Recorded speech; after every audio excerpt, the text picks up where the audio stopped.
नमो तस्सा भगवतो अरहतो।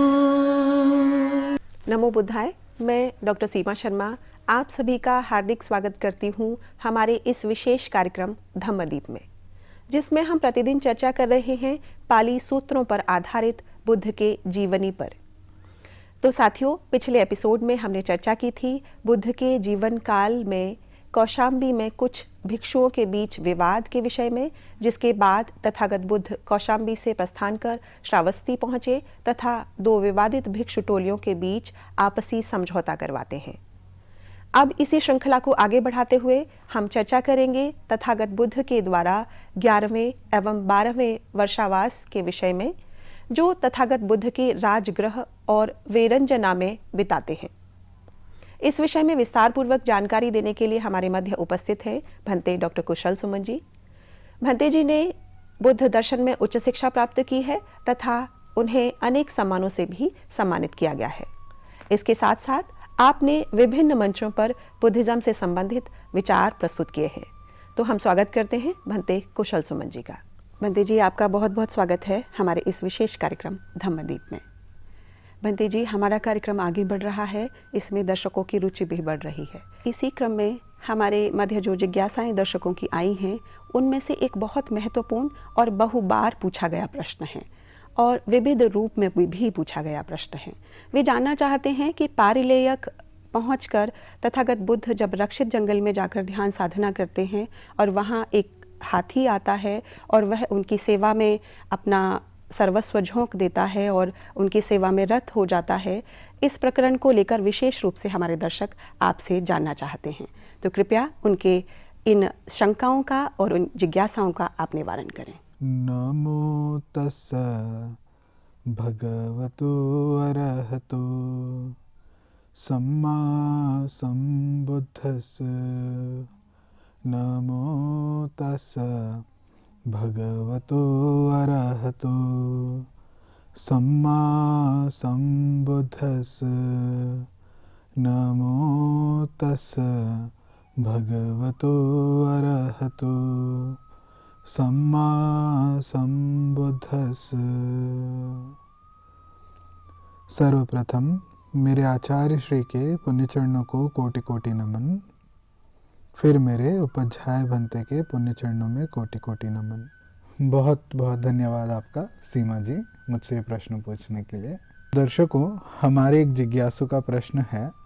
वे जानना चाहते हैं, जब तथागत बुद्ध पारिलेक पहुंच जाते हैं और वहां पहुंच के जब वे साल वृक्ष की छाया में बैठकर ध्यान साधना में लीन होते हैं, तो उस समय एक हाथी आता है, उनकी सेवा में लग जाता है। तो ये क्या घटना थी, इसको संक्षिप्त में जानना चाहते हैं। जैसे कि कल के एपिसोड में हमने चर्चा किया था, कौशाम्बी में जो कुछ भिक्षुओं के बीच में आपसी विवाद होता है, मतभेद होता है, वे जब सुलझता नहीं तो तथागत वहाँ से निकल जाते हैं और वे श्रावस्ती की ओर प्रस्थान करते हैं।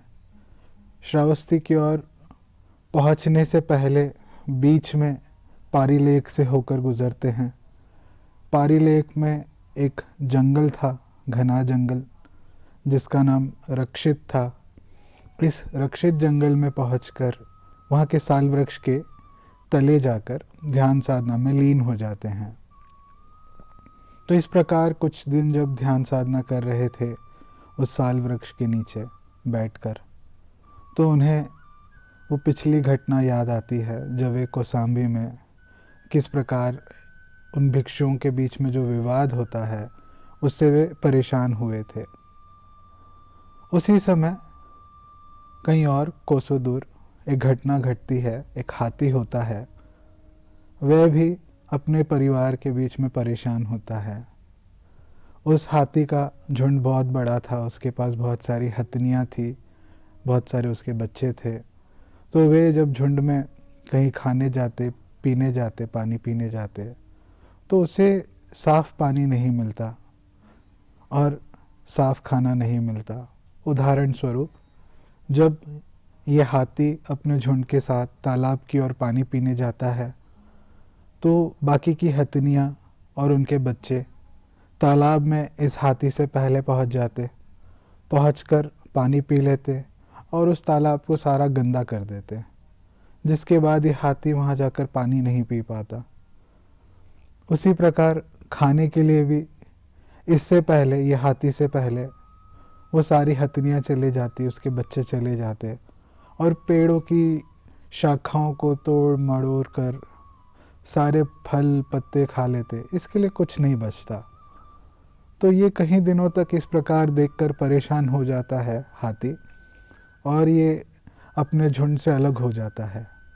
सोचता है कि कुछ दिन एकांत में ही बिताएंगे और वहाँ पहुँच जाता है जहाँ पर तथागत साल वृक्ष के नीचे बैठकर ध्यान साधना कर रहे थे। तथागत को ध्यान साधना करते देख हाथी के मन में श्रद्धा जागती है। हाथी तथागत के लिए फल ले आता है, भोजन दान देने के लिए साफ सफाई करता है, पानी भर के लेके आता है सूंड में। तो इस प्रकार तथागत की वे सेवा करता है। आशा करता हूँ जिज्ञासु को अपना प्रश्न का समाधान हो गया होगा। अगर आप लोगों को और कोई प्रश्न हो तो आप लगातार हमसे संपर्क करते रहें। आपका भला हो, मंगल हो। बंटी जी, आपका बहुत बहुत आभार इस रुचिकर जानकारी हेतु। अब समय हो चुका है आज के मूल विषय की ओर बढ़ने का। आज का हमारा मूल विषय है तथागत बुद्ध के 11वें और 12वें वर्षावास, जिसको कि वे राजगृह और वेरंजना में व्यतीत करते हैं। इसको लेकर हमारे दर्शकों को कुछ जानकारियां प्रदान करें। बहुत बहुत धन्यवाद आपका सीमा जी। दर्शकों, कल के एपिसोड में हमने चर्चा किया था और उससे पहले के एपिसोड में भी हमने चर्चा किया था कौसाम्बी में जो कुछ भिक्षुओं के बीच में विवाद होता है, उस विषय पे हमने चर्चा किया। उसके बाद तथागत बुद्ध श्रावस्ती की ओर प्रस्थान करते हैं। श्रावस्ती पहुंचने के बाद इन भिक्षुओं को अपनी गलती का एहसास होता है और वे तथागत के समक्ष जाते हैं, अपनी गलती स्वीकार करते हैं और आपस में समझौता करते हैं। तो ये जो घटना थी कौसाम्बी की, ये तथागत बुद्ध के 9वें वर्षावास के बाद कुछ हुई घटनाओं में से एक थी। इस 9वें वर्षावास के बाद तथागत ने अपना 10वां वर्षावास पारिलयक में बिताया और उसके बाद 11वां वर्षावास तथागत ने राजगिरी के दक्षिण की ओर एक पर्वत है उस पर बिताया और 12वां वर्षावास वेरंजना में। तो आज के एपिसोड में हम प्रयास करेंगे ये जो 11वें और 12वें वर्षावास से और उसके बाद जुड़ी कुछ घटनाएं हैं, उसके विषय पे हम आज चर्चा करेंगे। तो सर्वप्रथम हम 11वें वर्षावास को उठाते हैं। जैसे कि मैंने आपको बतलाया, 11वां वर्षावास तथागत ने राजगिरी की दक्षिण की ओर एक पर्वत है उस पर बिताते हैं और इस वर्षावास के बाद कुछ घटनाएं जब वे मगध राज्य में थे, जो उन कुछ घटनाओं में से एक घटना को हम समझने का प्रयास करेंगे। तो एक समय की बात है जब तथागत मगध की राजधानी राजगिरी है। तो उस समय की बात है जब तथागत मगध के एक गांव एकनाल में विराजमान थे। उस समय बुआई का काम चल रहा था, हल जोतने का काम चल रहा था और एक प्रसिद्ध हल जोतने वाला ब्राह्मण जिसका नाम भरद्वाज था, तथागत एक दिन उसके पास जाते हैं। हमेशा की भांति भिक्षाटन के लिए तथागत अपना चीवर पैन पात्र ले, जहाँ पर ये भरद्वाज ब्राह्मण था जो वे 500 हलों के साथ बुआई करवा रहा था, वहाँ पर उसके पास भिक्षाटन के लिए पहुँच जाते हैं। उस समय इस भरद्वाज ब्राह्मण ने एक प्रकार का भंडारा कहो या लंगर कहो या भोजन दान कहो, उसका आयोजन करवा रखा था। तथागत कतार में खड़े हो गए। जब तथागत का समय आया, नंबर आया, तो ये जो ब्राह्मण हैं भरद्वाज, उनको देख के कहता है, मैं हल चलाता हूँ, मैं बोता हूँ, हल चलाकर बोकर ही मैं खाना खाता हूँ। और फिर कहता है तथागत से, तुम्हें भी हल चलाना चाहिए, तुम्हें भी बुआई करनी चाहिए, तुम्हें हल चलाकर बुआई कर कर भोजन करना चाहिए।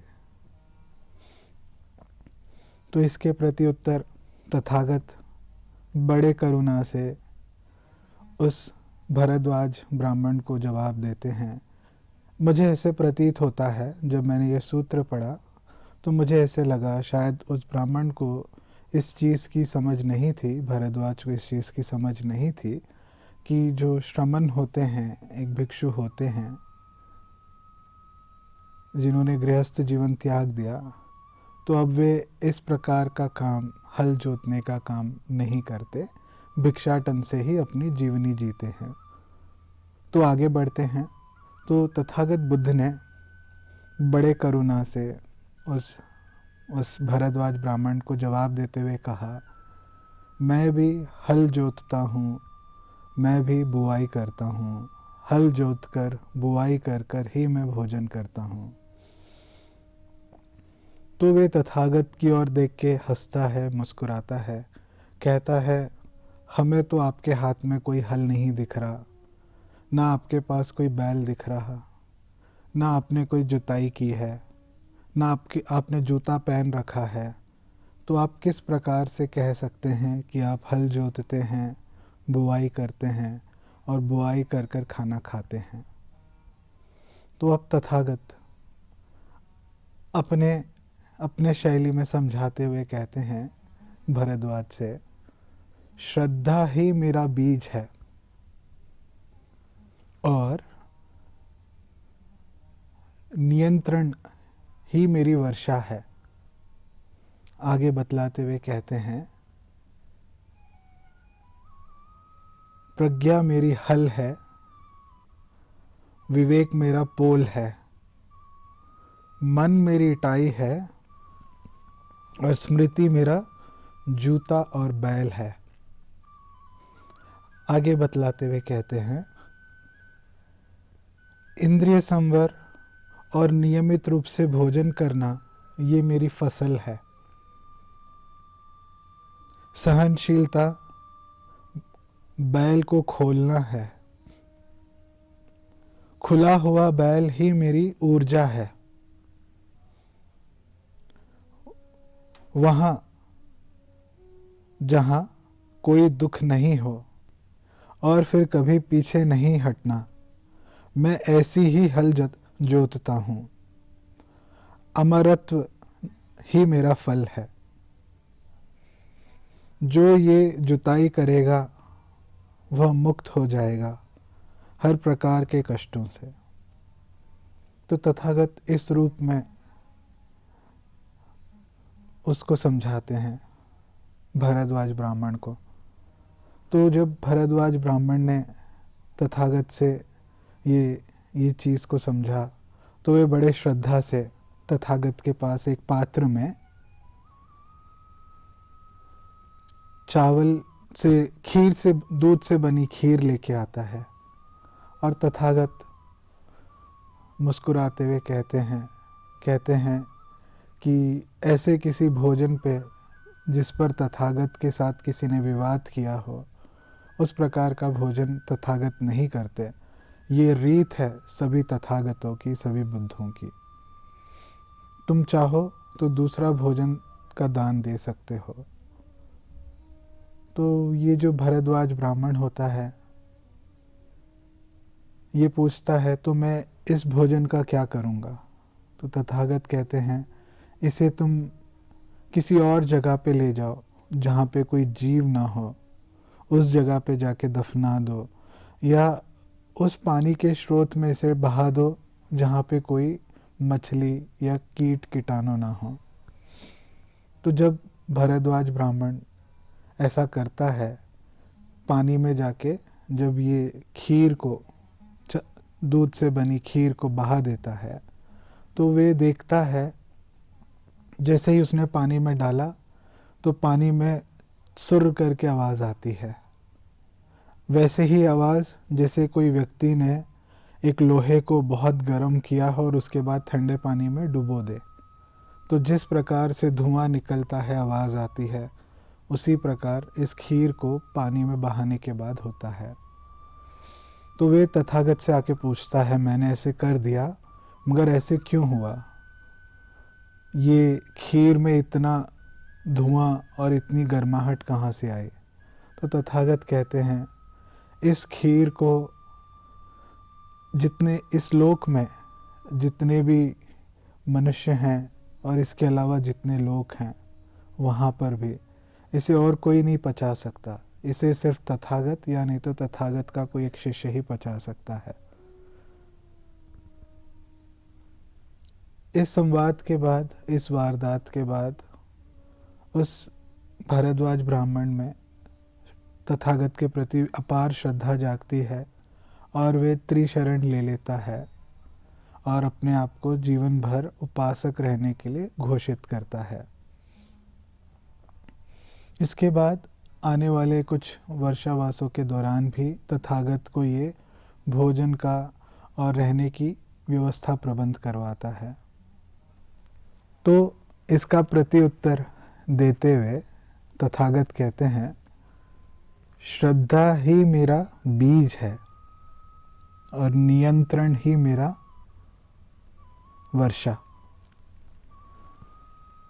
प्रज्ञा मेरी हल है, विवेक उसका पोल। मन टाई है, स्मृति मेरे जूते और बैल। इंद्रियों का संवर और नियमित रूप से भोजन करना, ये मेरी फसल है। उस पार चले जाना जहाँ कोई दुख नहीं और फिर कभी पलट के नहीं आना, ऐसी मेरी हल है और ऐसे में हल जोतता हूँ।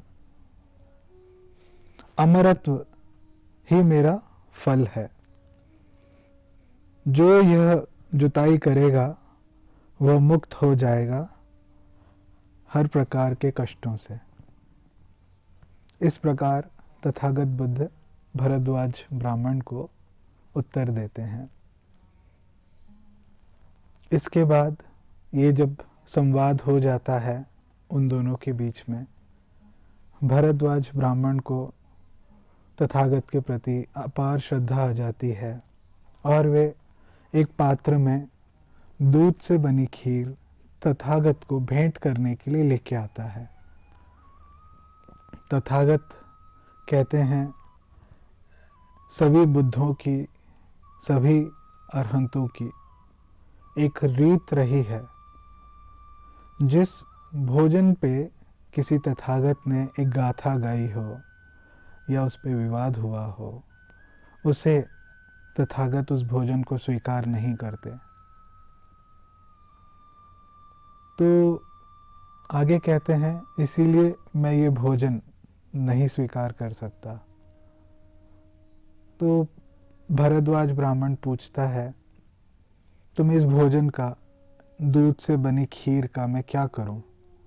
तथागत समझाते हुए कहते हैं, तुम इसे ले जाओ, ऐसी जगह पे दफना दो जहाँ पे कोई जीव नहीं, जहाँ पे कोई प्राणी नहीं। अन्यथा या फिर इसे उस पानी में जाके बहा दो जहाँ पर कोई मछली नहीं। तो भरद्वाज ब्राह्मण लेके चले जाता है खीर और बगल में ही पानी में बहा देता है। जैसे ही बहाता है उसमें इस प्रकार की टनकार की आवाज़ आती है, छुस। जैसे कि अगर हम एक लोहे को गर्म करें, एक आयरन को गर्म करें और उसको ठंडे पानी में डुबो दें, तो किस प्रकार उसमें से भाप निकलती है और आवाज़ आती है, छुस। उसी प्रकार इसमें से आवाज़ आती है। वो बड़ा हैरान हो जाता है और तथागत से आके कहता है कि ऐसी ऐसी बात हुई है, और उसके बाद त्रिशरण अपना लेता है, घोषणा करता है कि मैं अंतिम सांसों तक आपका उपासक बन के रहूँगा। मैं ऐसी घटना घटी थी। इसी 11वें वर्षावास के दौरान ही और एक घटना घटती है। तथागत, एक समय की बात है जब तथागत जेतवन विहार में विराजमान थे। उस समय थेर राहुल 18 वर्ष के थे और वे चाहते तथागत के पीछे भिक्षाटन के लिए निकल जाते। तो तथागत जब आगे बढ़ रहे थे और थेर राहुल उनके पीछे पीछे भिक्षाटन के लिए जा रहे हैं, तो तथागत के विषय को लेकर उनके मन में एक चिंतन उत्पन्न हुआ, थेर राहुल के मन में। ऐसी एक घोषणा की गई थी जब सिद्धार्थ गौतम जन्म लिए थे, असित मुनि उनसे मिलने आते हैं, तो एक घोषणा करते हैं, अगर ये बालक गृहस्थ जीवन त्यागेगा तो अध्यात्म के शिखर पर पहुंच जाएगा और बुद्ध बन जाएगा। अगर ये गृहस्थ जीवन नहीं त्यागता है, गृहस्थ जीवन में रहता है, तो ये निसंदेह चक्रवर्ती सम्राट बनेगा। तो उसी ही चिंतन को सोच रहे थे थेर राहुल कि अगर तथागत गृहस्थ जीवन नहीं त्यागते तो वे आज चक्रवर्ती सम्राट हो सकते थे, और इस प्रकार का चिंतन चल रहा था। तो उसी समय तथागत ने पलटकर थेर राहुल को जवाब देते हुए कहा, और इसका बड़े सुंदर ढंग से सूत्र में इसका वर्णन किया गया है। तथागत ने राहुल को धर्म देशना दी। उस समय तथागत से धर्म देशना लेने के बाद राहुल को लगा कि भिक्षाटन के लिए जाकर कौन अपना समय बर्बाद करेगा, मैं यहीं पे ध्यान साधना शुरू कर देता हूँ। और राहुल एक पेड़ की छाया के नीचे पास में ही ध्यान साधना में बैठ जाते हैं। ध्यान साधना में बैठा देख सारे पुत्र जो उनके उपाध्याय होते हैं, वे उनसे कहते हैं कि तुम अपना मन आनापाना स्मृति पर एकाग्रित करो, इससे तुम्हें बहुत लाभ होगा। तो ध्यान साधना में ऐसे सारा दिन निकल जाता है, और शाम के समय राहुल उठकर जहाँ पर तथागत जिस जेतवन विहार में विराजमान थे वहाँ चले जाते हैं। वहाँ जाकर तथागत से धर्म देशना के लिए कहते हैं कि आनापाना स्मृति के विषय में वे उनको समझाएं। और तथागत ने बड़े सुंदर ढंग से उस पर एक सूत्र दिया, आनापाना स्मृति कैसे की जाती है। और आगे चल के थेर राहुल कुछ समय बाद अरहंत बने। तो ये थी 11वें वर्ष की कुछ घटनाएं। और 12वें वर्ष की घटना जो तथागत के वर्षावास के बाद, 12वें वर्षावास के बाद कुछ एक घटना घटती है, वो इस प्रकार होती है। एक समय की बात है, तथागत बुद्ध वेरंजना में विराजमान थे। वेरंजना में नलेरु निम्ब वृक्ष के नीचे 500 भिक्षुओं के साथ उस समय एक बड़ा बुजुर्ग वृद्ध ब्राह्मण उनके पास आता है और पहुंचकर कहता है, ऐसे मैंने सुना था लोगों के मुंह से कि जो श्रमण गौतम हैं एक वृद्ध ब्राह्मण के लिए श्रद्धांजलि देने के लिए खड़े नहीं होते, उनको आसन पे बैठने के लिए आमंत्रण नहीं करते। आज मैंने ये चीज़ देख ली है, श्रमण गौतम सही में एक वृद्ध ब्राह्मण के लिए खड़े नहीं होते, उनको श्रद्धांजलि नहीं देते, बैठने के लिए आसन का आमंत्रण नहीं करते। तो इसके प्रति उत्तर तथागत कहते हैं, इस विश्व में मैं ऐसा किसी को भी नहीं देखता जिसके लिए मैं खड़े हों जिसको मैं श्रद्धांजलि दूं, जिसको मैं बैठने के लिए निमंत्रण दूं। मैं सभी में श्रेष्ठ हूँ।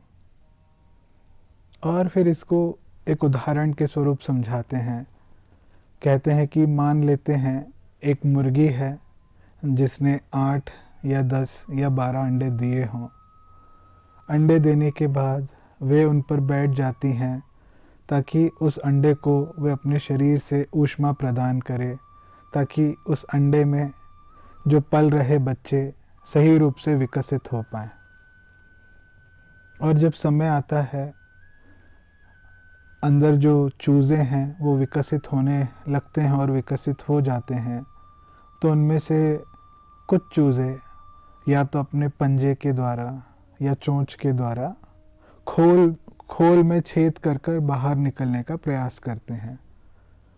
तो उनमें से जो सबसे पहला चूज़ा जो होगा अपने चोंच या पंजे से उस खोल में छेद कर कर बाहर आएगा, क्या वो सबसे बड़ा कहलाएगा या सबसे छोटा? इस प्रकार से जब तथागत उस ब्राह्मण से बात पूछते हैं तो ब्राह्मण जवाब देता है, इसमें कोई संदेह नहीं, जो सबसे पहले बाहर आएगा वे बड़ा कहलाएगा। तो तथागत कहते हैं, बिल्कुल इसी प्रकार मैं भी इस संसार में सबसे बड़ा हूँ।